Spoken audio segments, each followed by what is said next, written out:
ఏం సార్ ఈడ కూర్చున్నా ఒక్కటే బాధపడుతుంది. మొన్న చూసినా నిన్న చూసినా రోజు ఒక్కటే ఇక్కడ టెన్షన్ కూర్చుంటారు. ఇంటికాంచి వచ్చి ఏమైంది సార్? బాధ ఎందుకంటే నీకేం తెలుస్తుందయ్యా నా బాధ? నా బాధ నీకేమని చెప్పుకోవాలి? నీకు పెళ్ళి కాలేదు, నీకు ఈ బాధలు తెలియదు. నాకు తెలిసేదేం సార్? నాకు పెళ్ళి కాకుంటే నాకు తెలిసింది, పెళ్ళి అయ్యి మీకు తెలిసింది ఏముంది? అసలు ఏమైంది సార్? మీ బాధ ఎందుకు చెప్పురు నాకు? ఏమో తీర్చగలిగితే తీర్చుతా, చెప్పురు సార్. ఏం లేదయ్యా, నాకు బట్టతల లేదు, బట్టతల లేదని బాధపడుతున్నా. బట్టతల ఎప్పుడవుతుందో అవ్వట్లేదు, ఏం చేయాలి? నీకు బట్టతల లేదని చెప్పి రోజు గొడవ అవుతుంది మా ఇంట్లో.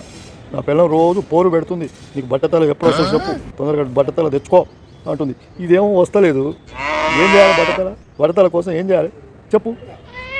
ఎక్కడ చూద్దామయ్యా? బట్టతల లేకుంటే అందంగా మంచిగా నెత్తి బాగానే ఉందని సంతోషపడతారు, కానీ నీ భార్య ఏంది ఇట్లా పోరు పెట్టుడు ఎందుకు?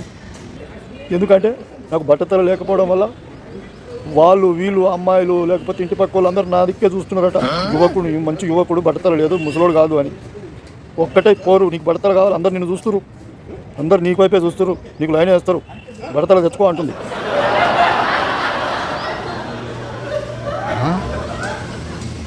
ఎవ్వరు చూడొద్దు, మొగని ఎవ్వరు చూడొద్దు అంటే బట్టతలు ఉండాలంట.